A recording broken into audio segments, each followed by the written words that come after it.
Nitin Gokhale, coming to you live from Leh, the capital of Ladakh. I'm here to bring you updates from the disengagement process between India and China on the Pangong Tso Lake, both north and the south bank. In fact, the process which began last Wednesday, the process is going up as it is progressing with proper speed and absolute three-stage process that they had agreed to, that they will first pull back, then verify, and then again go back to doing the pullback.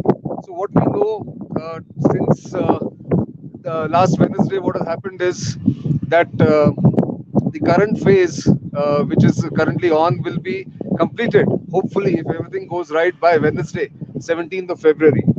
On the first day itself, by about the late evening of first day, that is last Wednesday, the 200 Chinese tanks which were deployed on the Chushul Heights on Gurung Hill, Magar Hill, Richinla, Rizangla, they've all gone back about 110 kilometers to the base in Rudok, which is the Chinese nearest town from the Moldo garrison of the Chinese. In fact, as you can see in this video, the formal meeting happened and then the commencement of the disengagement began there. Uh, in the last 2 days, that is Sunday and Monday, the Chinese troops have started vacating and have now vacated areas between finger 4 and 6. So now they have to go back from 6 to 8, and that complete pullback will happen around the end of the day on 17th. You can see this map. All of you know, are familiar by now about this area called Finger 4 to Finger 8. The Chinese troops by end of day on 17th February are expected to go east of Finger 8 at their base called Sirijap. And in the meantime, in the last 2 or 3 days, as they are withdrawing step by step from Finger 4, then go back to Finger 5, then Finger 8, Finger 6, they're also restoring the landforms as it existed before May 2020. What do I mean by landforms? Whatever trenches, tents, they had dug up the trenches, they had put up temporary sangars or stone walls, telephone lines, tents, some of the supply lines, all have been dismantled and taken back by the Chinese to their area, that is the Sirija base and back. All the landforms on the southern bank, along the Magar Hill, Gurung Hill, Mukbari, all that is being restored also. India has also withdrawn from some of the areas like Magar Hill, Gurung Hill. If you can have that map, here it is, this map.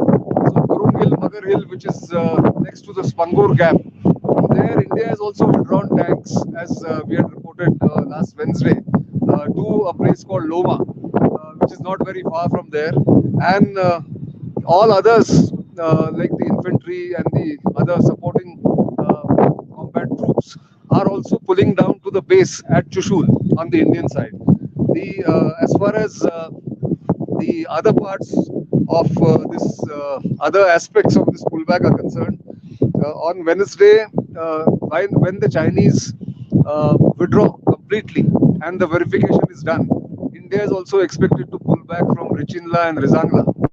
This is under the agreement, which is a written agreement between Chinese and Indian forces, and that's how both sides are withdrawing, are restoring status quo ante in both the North Bank and the South Bank. India, of course, is very happy because 95% of what India wanted has been achieved here, and 48 hours after the final disengagement takes place in this first phase, that is, let's say, 17th evening. Then 48 hours after that, the corps commanders are again expected to meet, take up other friction points, that is, Patrol Point 15 and Patrol Point 17A, that is Hot Springs and Bogra, and then subsequently take up the issue of Depsa, is what one hears here in Leh, and of course from Delhi. And that's how the engagement is going on.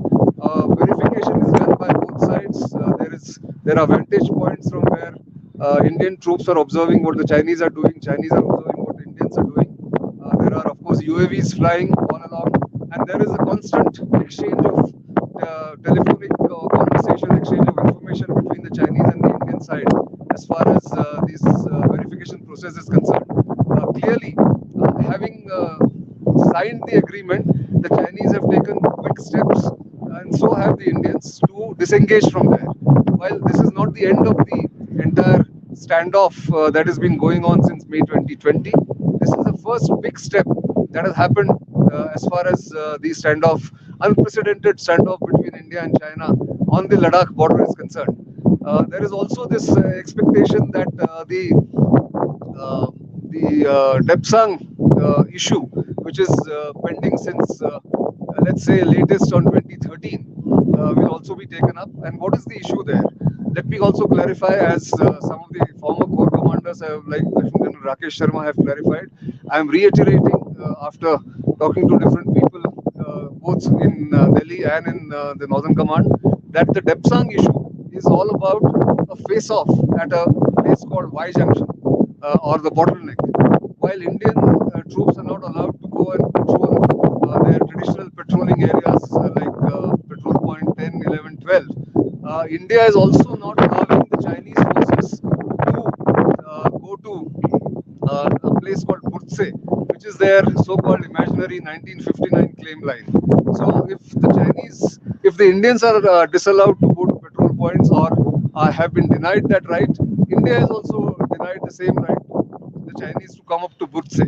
So clearly that is a standoff which is long pending, and will be solved separately, is what both sides have decided. And according to the timetable, as I mentioned, most of these processes are subject to verification. So once that is done, then the next steps will be taken. So the 48 hours after 17th of February, or end of 17th of February, corps commanders will meet and then start talking about what happens at Bogra and Hot Springs, that is petrol point 15 and petrol point 17A. That's the plan. And there, as you know, since May and June 2020, both sides are faced, they have put 50 troops on both sides, either side, that is India and China. And that's all about it, where that process is to be completed.